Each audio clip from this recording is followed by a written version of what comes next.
alone is not a feasible approach in the foreseeable future. And with rising community expectations, speed management has a critical role to play in improving road safety outcomes in rural environments. This session will explore practical and evidence-based approaches across Australia and New Zealand that give state and local organisations the tools they need to make meaningful safety improvements on their networks. So I'd first like to introduce our speakers for today's webinar. Our first presenter is Paul Durden, who will be presenting on rural speed management. Paul is a Technical Director of Road Safety at ABLI and is a trusted advisor to transport authorities in New Zealand and Australia on road safety matters. He is an expert in road safety strategy development, speed management, and network safety planning. Our second speaker is Chris Blackmore, who will be presenting on data-driven planning approaches. So Chris is a Principal Transportation Planner at ABLI and is involved in a wide range of transport planning projects across Australia and New Zealand, with a specific focus on transportation modelling, economics, and data analysis. And last, but certainly not least, we have Kath Jacobs, who will be presenting on strategic communication and engagement in rural areas. Kath is an Associate Director of Consultation and Engagement at ABLI and is responsible for managing ABLI's comms and engagement portfolio, working collaboratively with ABLI's technical team and clients to communicate and execute tactical consultation and engagement initiatives. So just a bit of housekeeping, we will have a question and answer session for all presentations at the end of the session. So please use the Q&A function in Teams to submit your questions, and you can also upvote any questions you'd like asked. If we don't have time to get to all the questions, we will come back to the questions following the webinar with a response. And with that, I'll hand over to Paul to talk through his insights into rural speed management. Thanks, Paul. Thank you, Matt. Before I share some practical approaches to speed management in a rural context, I believe it's important to start off with the big picture view of speed and the role of speed management in reducing road trauma.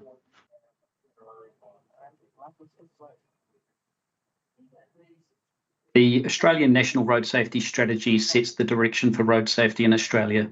It recognises the criticality and interwoven role of speed management in delivering the vision of zero road deaths and serious injuries by 2050, with speed management embedded across the three themes of safe roads, safe vehicles, and safe road use.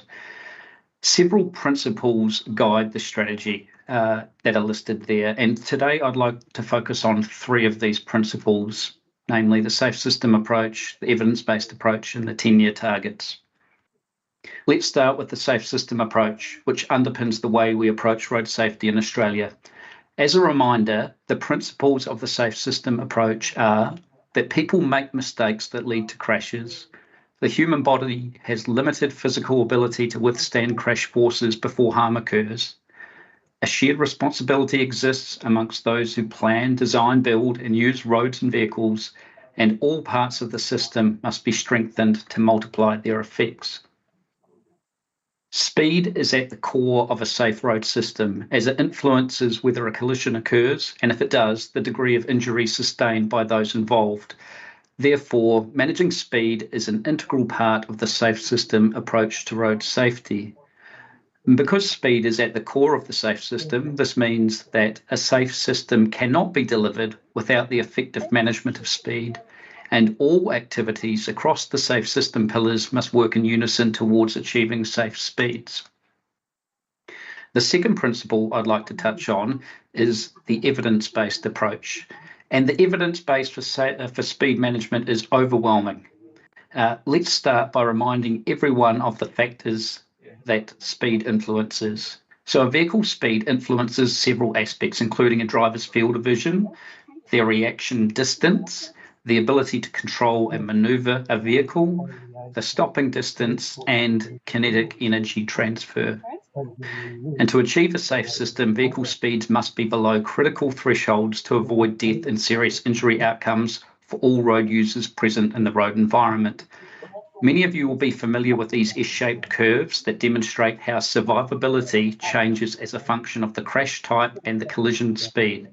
The curves show that above the 10% survivability threshold, the fatality rate increases very rapidly with small increases in collision speeds for the various crash types. We can use the evidence that a small change in operating speed can have a very large influence on the probability of death and serious injuries to set safe speeds. This chart shows the distance travelled by a vehicle based on the same reaction time in seconds on a wet road. Now, I've produced a little animation that helps to show why small changes in travel speed can produce dramatic changes in consequence. So let's imagine that you're travelling along a rural road, it's raining, and a kangaroo hops out of nowhere 100 metres in front of you. Now, if you're travelling at 70 kilometres an hour, then chances are you'll be able to stop safely and avoid a collision. But if you're travelling at 90 kilometres an hour, the story's quite different, and chances are your vehicle will still be travelling around 50 or 60 kilometres per hour when you reach the kangaroo. And if your initial speed is 110 kilometres per hour, then the collision point will likely be around a speed of around 90 kilometres per hour.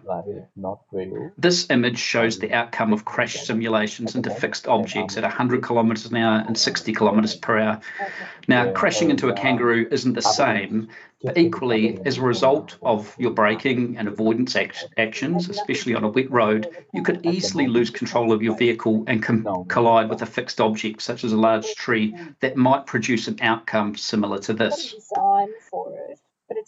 Now, we have many instances of successful speed management implementations in Australia and New Zealand, and the example I'd like to share with you now is for a 120 kilometre section of state highway at the top of the South Island in New Zealand.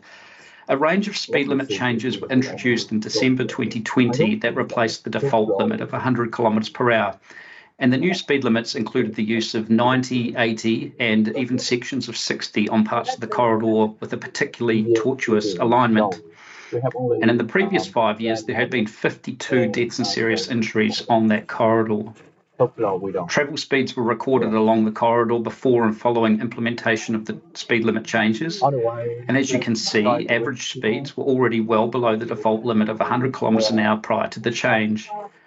The speed limit changes had the effect of reducing the 85th percentile speeds most and the 15th percentile speeds the least. This is quite common with speed limit changes in rural areas. It basically means that following a speed limit change, the travel speed variance is less than before the change. Median travel speeds reduced by approximately 3 kilometres per hour from 79 kilometres per hour to 76 kilometres per hour. And for the 120 kilometre journey that would normally take around an hour and a half, that equates to an average travel time increase of only 3 or 4 minutes. Yet that small change in travel time resulted in a 66% reduction in deaths and serious injuries as recorded in the 4-year period following the changes.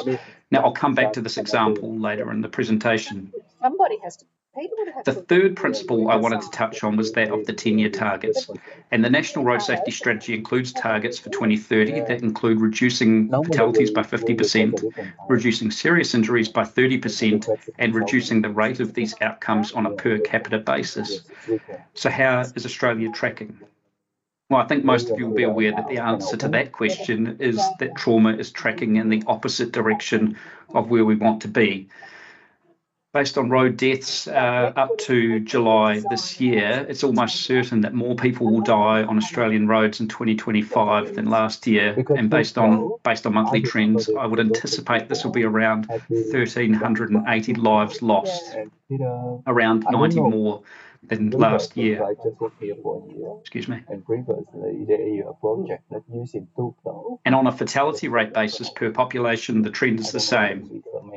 Unfortunately, it looks like Australia's fatality rate may exceed 5 for the first time in several years. So that's the context. Now I'll step you through some practical approaches to speed management in a rural context.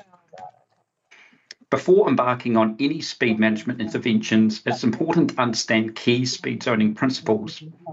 The World Bank's Guide for Safe Speeds sets out 4 key principles for selecting safe speed limits, and they're shown there. Now, through our work with multiple jurisdictions across Australia, we've found that most actually have speed zoning policies that share common speed zoning principles with the Safe Speeds Guide.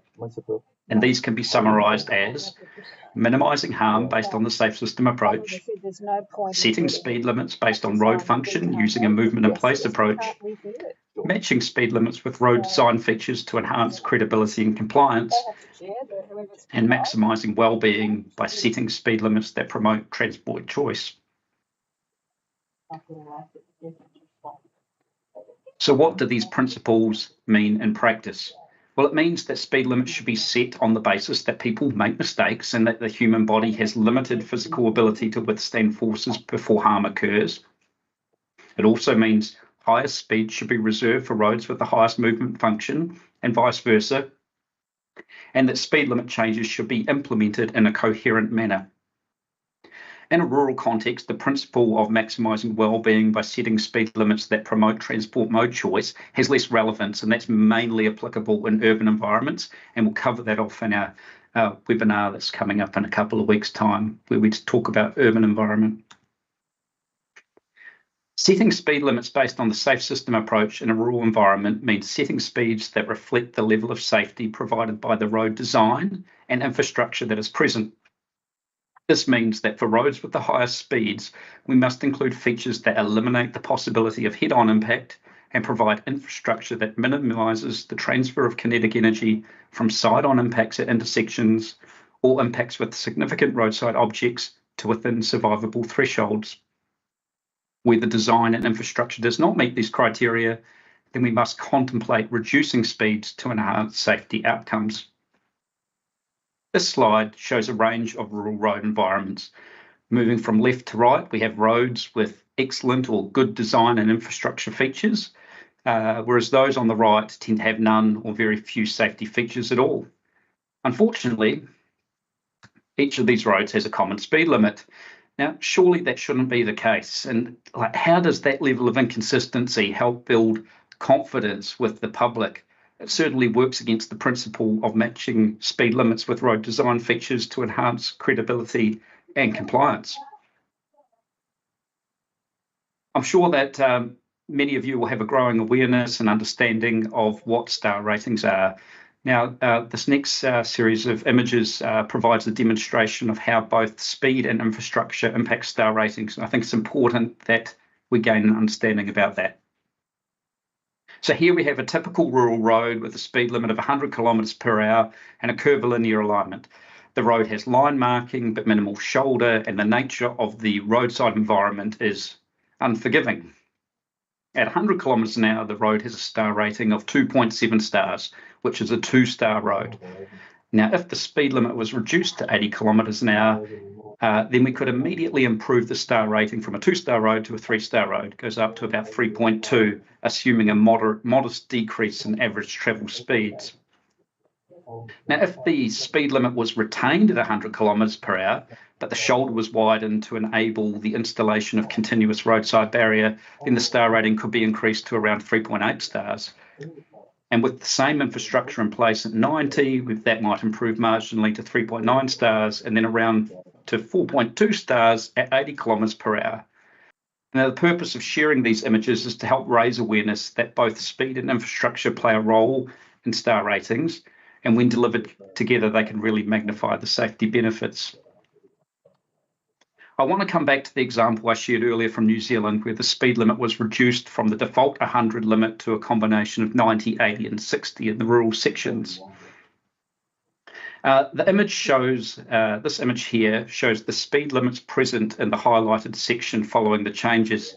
Now, the one thing that stands out to me is the retention of the 100 kilometres per hour default limits on most of the roads that intersect the main corridor. So that's all those roads in the light blue. So this means that we have a main road which has got a decent sealed shoulder and speed limits of less than 100 kilometres per hour, but side roads that are designed to a lesser standard that retain high default speed limits. So despite the clear safety benefits that were generated from the change implemented along the main corridor, it's my opinion that the implementation of speed limit changes amplified inconsistencies at a network level and contributed to public pushback, which ultimately led to a political decision to reverse speed limit changes when we had a change in government. However, it's important to note that not all reversals were required and were not required for all roads that had had a speed limit change. On another state highway in New Zealand, sections like this, where the speed limit was lowered from 100 to 80, were reversed, but further along the same corridor, when the road gets into a hilly and winding alignment, the reduced speed limit of 60 kilometres per hour from 100 has been retained. Both examples help reinforce the importance of two key speed zoning principles, that is, setting speed limits based on road function using a movement in place approach, and matching speed limits with road design features to enhance credibility and compliance. Now, whilst we should be advocating and moving towards speed limits that are aligned with safe system principles, this should not be the sole focus of our speed management practices. Remember that any movement in operating speeds towards a safe system speed can deliver significant safety benefits, as this chart helpfully illustrates. It's important to note that I'm not advocating for setting speed limits based on how people currently drive, rather that a strategic approach is needed so that when changes are planned and implemented, they're done so in a manner that reinforces the function of roads within the network and retains as much credibility with the public as possible. A great example of where this has been delivered successfully is in the Mornington Peninsula Shire in Victoria. Here, the council reduced speed limits on high-risk rural roads and implemented a rigorous monitoring and evaluation program to understand the impacts of these changes. We were fortunate to be involved in that evaluation, and this chart provides an example of the change in operating speeds observed on one road subject to a speed zone change. You can see that there was both a reduction in the average free flow speed, but also a condensing of the distribution of speeds, both of which contribute to safer outcomes. So to conclude my part of the presentation, I want to leave you with 4 key messages, and that is speed management is critical for reducing road trauma. Adopt a system-wide approach to speed zoning. Remember that even small changes can really have significant impacts on road trauma. And if we implement our changes in a coherent manner, then we have a much greater chance of success of long-term implementation of speed management across our networks. I'll now hand back to Matt, who will introduce our next speaker.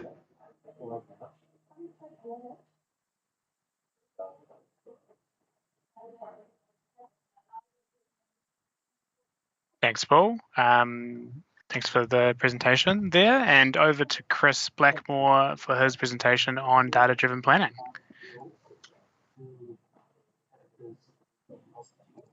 That's great. Thanks, Matt, and thanks, Paul. So today I'm talking about data-driven planning, specifically about the importance of operating data, moving from lagging indicators to leading indicators, and some summaries of recent speed zoning analysis. So in terms of what questions we're trying to answer, we look at operational data.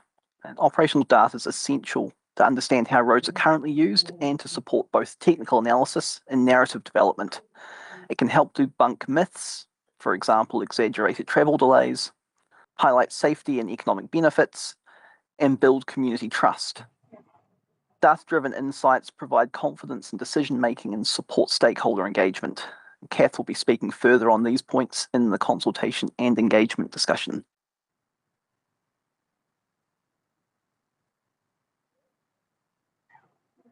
Operational data is vital for assessing current road use and forecasting the impacts of speed limit changes. Without it, speed zoning may lack credibility. Key question is, how can you confidently propose speed limit changes if you don't understand how the road is currently being used? Key operational data covers historic crash records, which are generally well available. Operating speed information. Generally reliable data sets exist for the urban environment. However, it can be tricky in the rural context. There's no national view or single aligned data set, and connected vehicle products need to be applied with caution and with an appreciation of the local area sample rates. And finally, traffic volumes. These are generally not well understood, especially for local roads, and there's no commonly available data that a practitioner can pick up and apply to an analysis. It's important to note that while traffic volumes are not typically used to set speed limits, they influence crash risk in rural areas. The Austroads Infrastructure Risk Rating Manual notes that crash risk increases with traffic volume, especially on undivided rural roads. Operating speed data is central to speed zoning. It helps understand current travel speeds, establish baselines for evaluating changes, forecast travel time and safety impacts, and determine if supporting infrastructure is needed.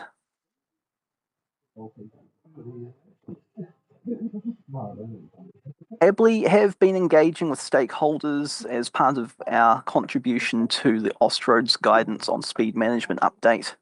This report is currently at the draft report stage.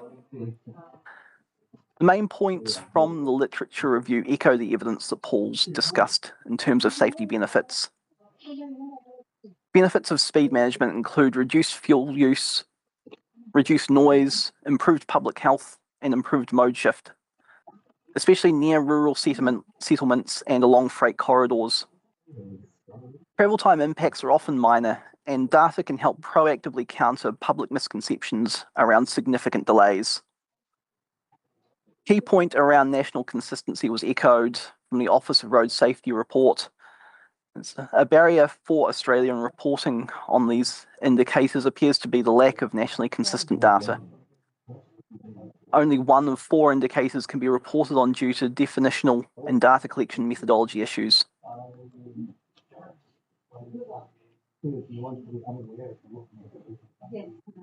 The New South Wales Speed Zoning Review recommended improving access to operational data, including operational speeds, road user volumes, movement and place classifications, and crash data.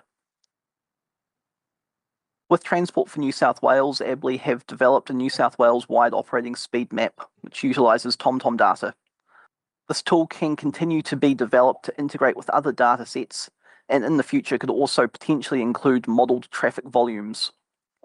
This would go a long way to creating a single source of truth for practitioners to use in their work.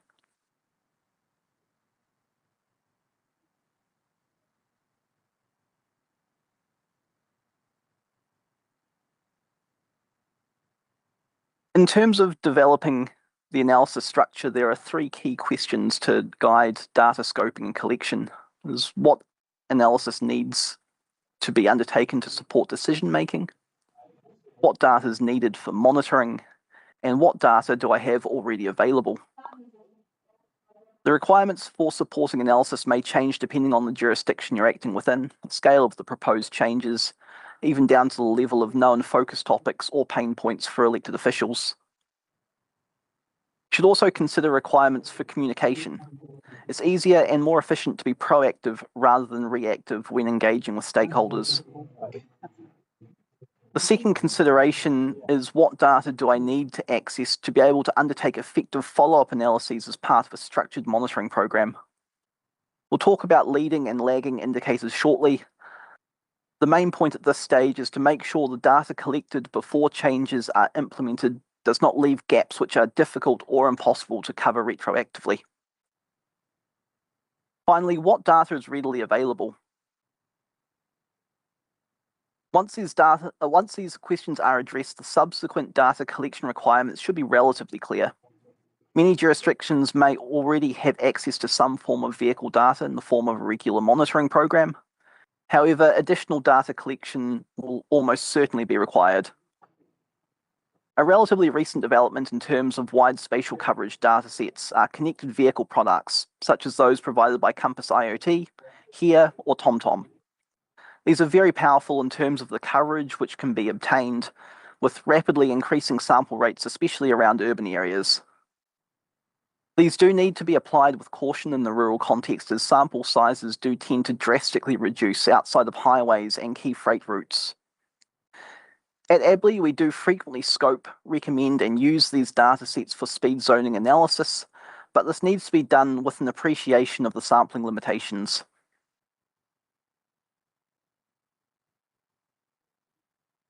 In terms of safety performance indicators, traditionally evaluations have relied on lagging indicators. For example, direct comparisons of crash records, which can take years to show results.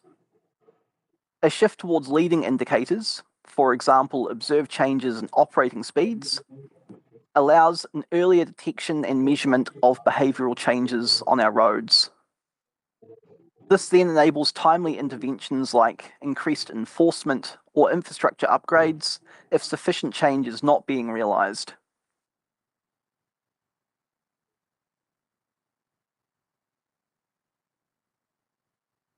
As I mentioned earlier, understanding current and future operating speeds is essential to estimate travel time changes, quantify safety benefits, and communicate effectively with stakeholders.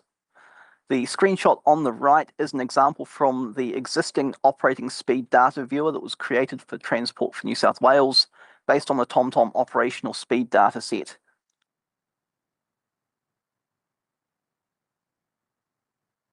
Once existing operating speeds are known, high-level relationships are developed to provide guidance on how future operating speeds are expected to change as a function of the change in speed limit.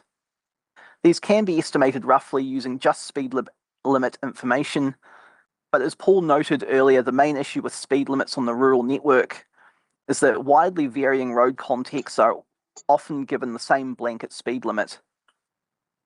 Detailed operating speed data offers direct insight into how the roads are currently being used, helping to refine the impact estimates.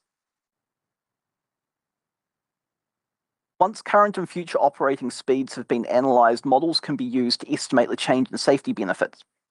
The Global Road Safety Facility, managed by the World Bank Group, have developed a speed impact tool based on the ELVIC exponential model. The tool can be downloaded from the Speed Management Hub on the Global Road Safety Facility's website. We have a demonstration output on the right-hand side here, and this is a summary of the example discussed by Paul. So reducing the 85th percentile speeds from 88 kilometres an hour to 81 kilometres an hour on the New Zealand State Highway 6 route is estimated to reduce fatalities by 43% and serious injuries by 34%. This echoes the point made by Paul that small changes in travel speed can have a very large change in the probability of death or serious injury.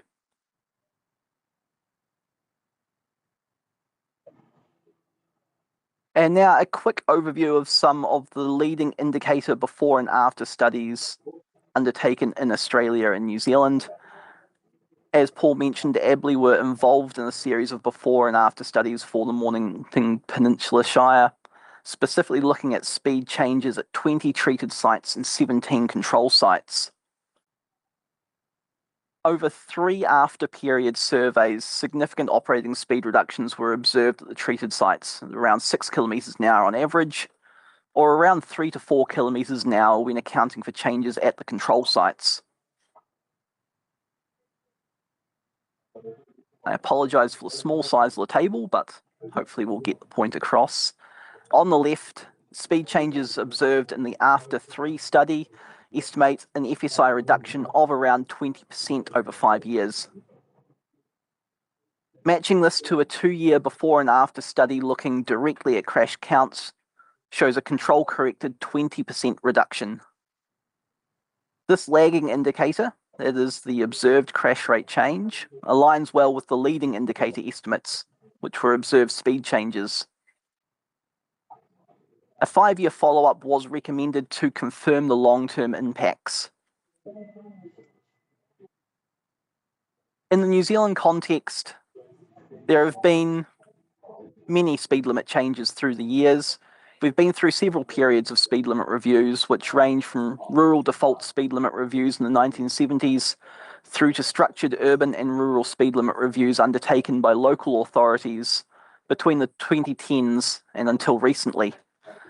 This infographic was compiled by Glenn Curry of Via Strada, and it shows consistent reductions in FSIs across both urban and rural networks following speed limit changes.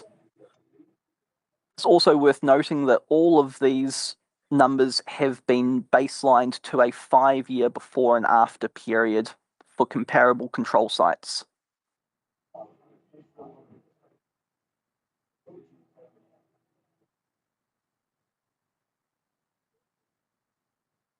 In summary, of the 3 key operational data components, only crash history is generally well understood recorded, and available.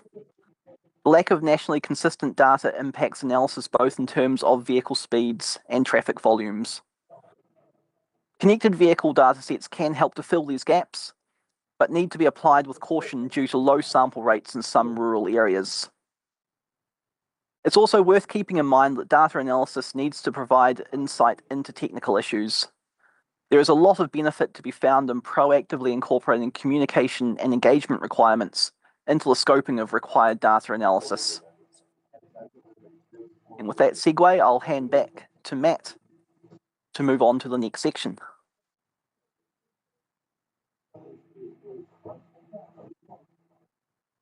Thank you, Chris. That's an awesome presentation, thanks. Now over to Kath Jacobs to talk through her presentation on strategic communication and engagement. Thanks, Kath. Thanks, Matt. Thanks, Chris. Hi, everyone. Before diving into some tips on how to communicate and engage effectively on speed programs, I just want to flag a couple of quick things. For councils in Australia, the approaches I'll be talking about today may only be applicable when there is backing from the relevant authority or jurisdiction responsible for setting speed limits. The examples used in this presentation are from New Zealand, where we have a different approach to setting the speed limits, where technically local government can set their own speed limits. However, the messaging and engagement tactics still apply in the Australian context. When council receives support from the responsible approval authority or are planning speed changes, it is beneficial to establish alignment based on what the program is looking to achieve or what the regulation allows. In essence, to determine the purpose of the engagement, the role of the public, and the intended outcomes. Clarity is needed on whether the engagement requires consultation, where the public is an active contributor and community input is sought prior to decision making, or whether the public is positioned as an informed recipient with updates provided on progress or decisions without soliciting input beforehand. This distinction shapes the overall engagement strategy, influencing tone, voice, message structure, and the call to action. It also assists in managing expectations among elected officials and leaders by clearly articulating the objectives from the outset. Although the term consultation is commonly used to describe public engagement, it may not always reflect the actual intent or be necessary in every context. Whether regulation allows it, an informed approach in contrast to consultation can be an effective method and has already been adopted by a couple of jurisdictions. This avoids damaging credibility by consulting, then moving ahead for safety reasons, even if the majority of the public are in opposition. So to support the shift in public perception and understanding of safe speed limits, a strategic and an overarching communications and engagement approach is ideal. This begins with clearly defining the rationale behind the change and identifying the target audience, those who will be part of the journey and receiving the narrative. To frame the change effectively, begin by clearly outlining the rationale behind the change, what is driving it, what benefits are expected, and what risks may arise. Establish the broader impacts on communities, systems, and outcomes, not just the technical deliverables or project milestones. This framing is essential regardless of whether the engagement strategy sets out to inform or consult, as it sets the tone for meaningful communication. By being upfront and transparent, this approach helps to build trust with the public and ensures that expectations are aligned from the outset.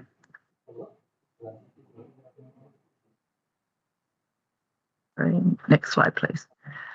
When considering messaging tactics, it's worth stepping back and thinking about the bigger picture. What really matters to the people we're engaging with? Essentially, it's about developing a narrative that resonates.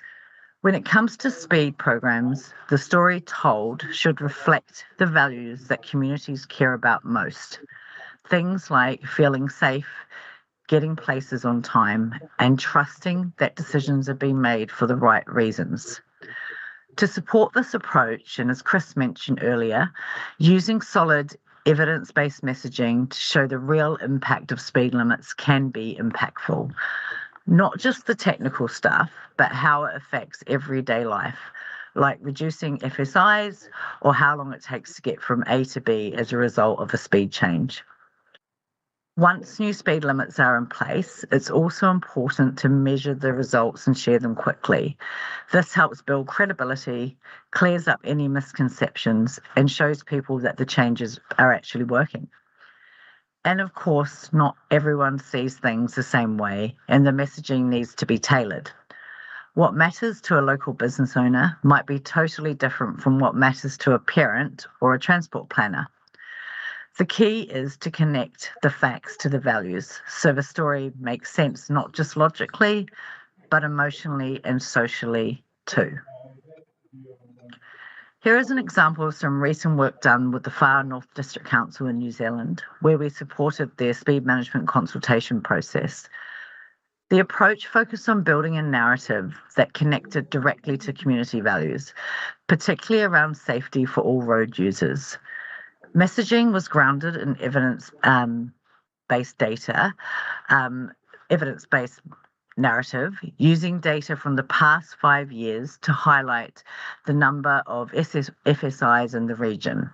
This helped make the issue real and relevant for the community. Importantly, the communications also laid out what the problem is, what's changing, why the change is needed, and what success looks like. By combining data with a values-driven story, the messaging helped build understanding, trust, and support for the proposed changes. Here's a further example from this work where we use data to shape evidence-based messaging. One of the key challenges was addressing the common myth that reducing speed limits would significantly increase travel times. We tackled this by connecting the messaging to everyday values, like getting to places on time, while also emphasising safety. The council had proposed speed reductions across both rural and urban roads. To provide evidence-based data, the ABLE modelling team conducted a detailed analysis to quantify the impact of reduced speeds on travel times and the savings associated with DSIs or FSIs in the Australian context. Using this analysis, our team crafted evidence-based messages for public consumption. These messages help to debunk misconceptions around travel delays, highlight the safety and economic benefits, build trust and support among the community, and they also provided elected officials with confidence in the process. When it comes to implementing engagement tactics for speed programs, technical solutions alone are not enough. Success of engaging hinges on how the people being impacted by the change are being engaged with. Here are some tips and engagement tactics that can help turn good intentions into lasting impact. Early conversations with key stakeholders like schools and community leaders can help shape goals and expectations. It can also surface risk and concerns before they escalate. And by taking this proactive approach, avoids last-minute surprises and builds readiness across the board. Success starts with trusted voices, and who fronts the change matters.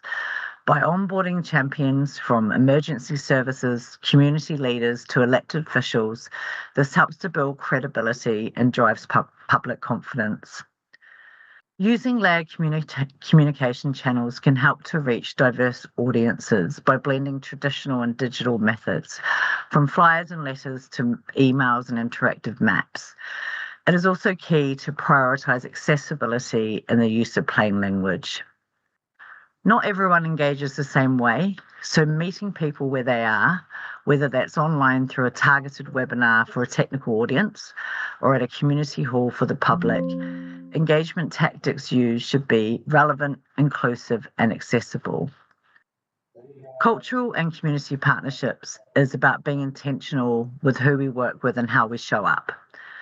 Tips include partnering with local influencers and respected community leaders, the people who already have trust and credibility in the community, as they are the ones who can help carry the message in a way that resonates. It is also key to honour local protocols in any interaction, such as formal welcomes, cultural customs, or simply knowing who to speak to first. Engagement isn't just about asking for input, it's about showing people that their voices matter, and building feedback loops and trust signals into the process support this. Key approaches include showing how public input shaped decisions. You said, we did. Publishing engagement summaries, acknowledging different views and explaining final decisions, and post-project updates to help maintain support and future-proof against backlash. Returning to the Far North District Council example, here are some of the tactics the council used to inform and consult with the community. Social Pinpoint was used as the online platform to provide stakeholders and community members with a visual map highlighting where proposed speed limit changes might occur. This tool helped the public understand how these changes could affect their daily travel. It also allowed the council to collect online feedback in one central location and identify common trends and themes, essentially providing a holistic understanding of what matters most to the community. Public feedback was documented in the Public Engagement Report and published. The report provided an overview of the proposed changes, the speed management plan, engagement activities undertaken, community feedback and themes by area and areas of interest, and it also outlined the next steps. The report essentially played back to the community what they told council and what council heard, and how their input will be used to shape decisions. A post-engagement report was also developed for elected officials. In addition to community feedback, the report included strategic analysis, economic analysis, impact analysis on deaths and serious injuries and travel times, and regional strategic alignment considerations. The report provided elected officials with transparent information, helping to build confidence in the public engagement process and supported informed decision-making. So, in summary, key considerations when implementing a speed program. Investment in comms. The level of investment in comms to support speed limit changes should match the degree of public interest and concern. Implementing a comms strategy at the right time can help to boost public confidence and lay a foundation for buy-in. This process can also empower elected officials and leaders to confidently support speed changes. When councils are planning a speed program, it is recommended to develop a comprehensive comms and engagement strategy, taking a multi-staged approach. Start early, reach out to key groups like schools, community members, as those are the people who will feel the change most directly. So it's important that they're part of the conversation from the beginning. Think about onboarding local champions, those trusted voices in the community who can help represent the change. Use a mix of digital and face-to-face channels and meet people where they are. Keep your messaging transparent and consistent. Link messaging and narrative to evidence-based community values, and be clear about what the engagement is for and how feedback will be used. People want to know their input matters. And finally, build trust proactively. Be upfront about the expected impacts of the proposed changes and keep both the public and elected members informed every step of the way. That clarity and openness goes a long way in building support and preventing future backlash. Last but not least, managing expectations with leaders is a key consideration to build into planning. Expect pushback. It's just part of the process. Change makes people uncomfortable, and early resistance doesn't necessarily mean long-term opposition. Attitude shift is sometimes faster than we think. Councils need to set realistic expectations with leaders and change agents. Let them know that initial resistance is normal, it's temporary, and if they're prepared for it, they'll be more confident and resilient when the criticism starts rolling in. Something we see again and again, the same concerns pop up anywhere, whether it's a small council in New Zealand or a state organisation in Australia. The objectives tend to follow the same pattern, and they're often based on misinformation. Councils can anticipate these concerns and respond proactively. Finally, trust the data. Practitioners consistently observe that public resistance does fade once speed limit changes are actually implemented. International studies back this. Once people experience the change, acceptance will grow. Thanks very much, everyone, and back to you, Matt. Awesome. Thanks very much, Kath, Chris and Paul, for your incredibly informative presentations. So we do have 10 minutes left of this session, so let's open up the floor for some questions on what has been presented today. And I am going off the Q&A, and I am using the most upvoted questions first. So let's go first to Graham's question, which is, what are some SPIs that ABLE would recommend to use in a rural speed management context? Yeah, I can help with that one, and I've shared an answer with to Graham's question in the chat there. Look, there's a range of different safety performance indicators that you could develop. The key things with safety performance indicators, one of the key things to remember with those is that establish a safety performance indicator so that as you make changes, the safety performance indicator improves. So the example I've provided is the proportion of vehicle kilometres travelled, or it could be road network length on undivided rural roads that have a speed limit less than 100 kilometres per hour. Now you could set that to be less than or equal to 80 kilometres per hour if you want. But the way that's worded means that you can influence that safety performance indicator in about 3 different ways. First of all, you could reduce the speed limit, so that will improve the safety performance indicator. The second one is you could convert an undivided road to a divided road using median barrier, and that would be mainly relevant for state roads that have got a significant movement function and carry moderate to high levels of volume. And then the third way could be to encourage greater use of roads that are built to a higher standard, so moving traffic from undivided roads to divided roads. That would help further support the national target of 80% or more VKT on 3-star or better roads. When we respond to everyone, I'll provide some other SPI examples in that space, but that's a pretty good starting point on that one there. Great answer, Paul. Anything from you, Chris or Kath, on that? No?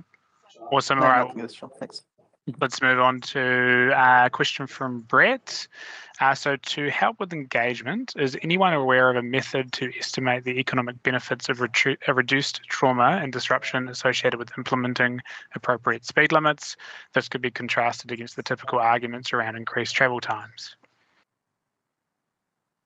Look, yeah, that's a great question, Brett.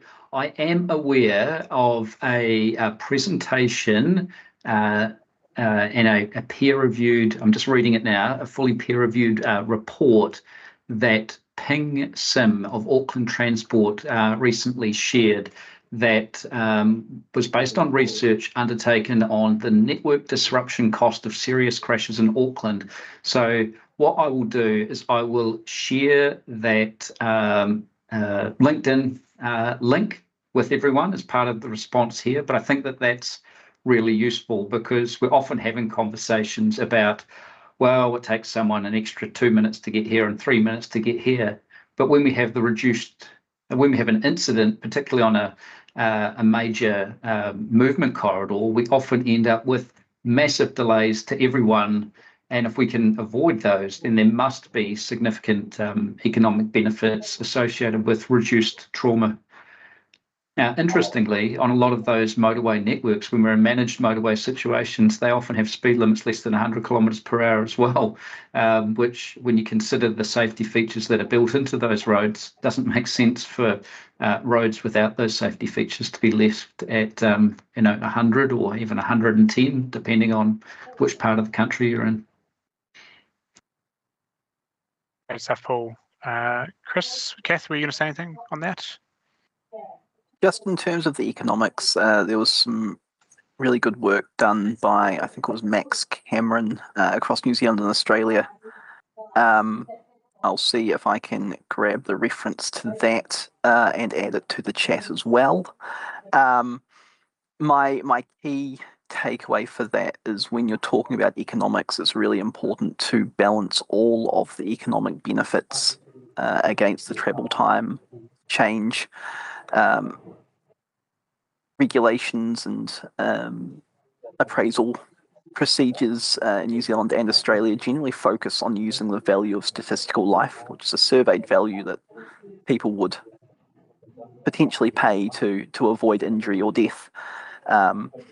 It's generally not a derived value on what the actual costs are in terms of network productivity, congestion, all of the wider benefits, which can be significant, especially when you consider a really serious crash could close a key route for multiple hours or days.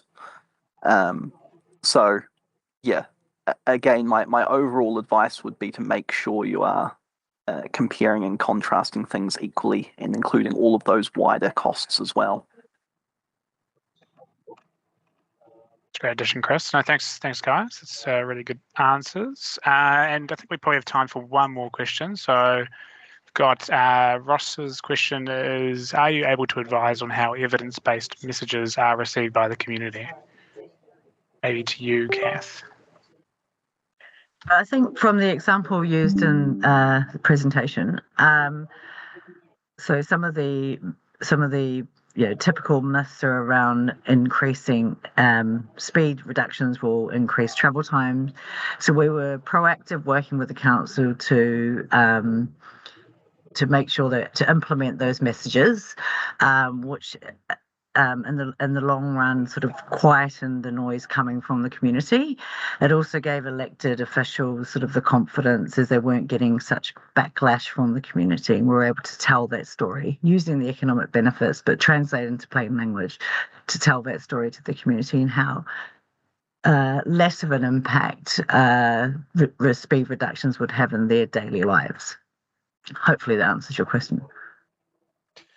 A great response. Paul, Chris, anything to add on that one?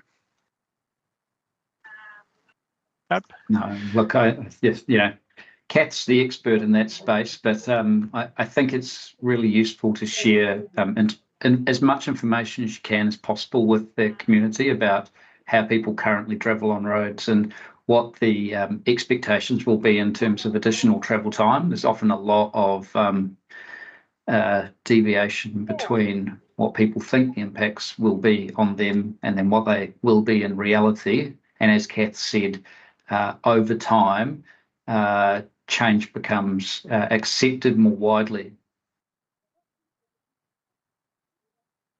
Thanks, Paul. All right, just looking at the time, I think that's probably all the time we'll have for questions today. So I might just wrap it up now. So thank you very much again for joining us. We have recorded today's session and that will be circulated tomorrow in addition to a short survey to understand whether you've enjoyed the webinar and to gather ideas for future webinars as well. So please take the time to give us your feedback. The slide pack is also available on request, so please reach out to one of the presenters if you'd like this. And additionally, we will be hosting another webinar on the 9th of September on tackling urban road safety in Australia. So if you haven't already registered or have any colleagues who may be interested, you can sign up and share the invite using the QR code shown on the screen. And finally, to those of you who are attending the Australasian Road Safety Conference in Perth, ABLI are proud to be gold sponsors of the conference, and many of the presenters today will be in attendance, and we can't wait to see you there. Thank you very much for your time today, and we'll leave it there. Thanks all.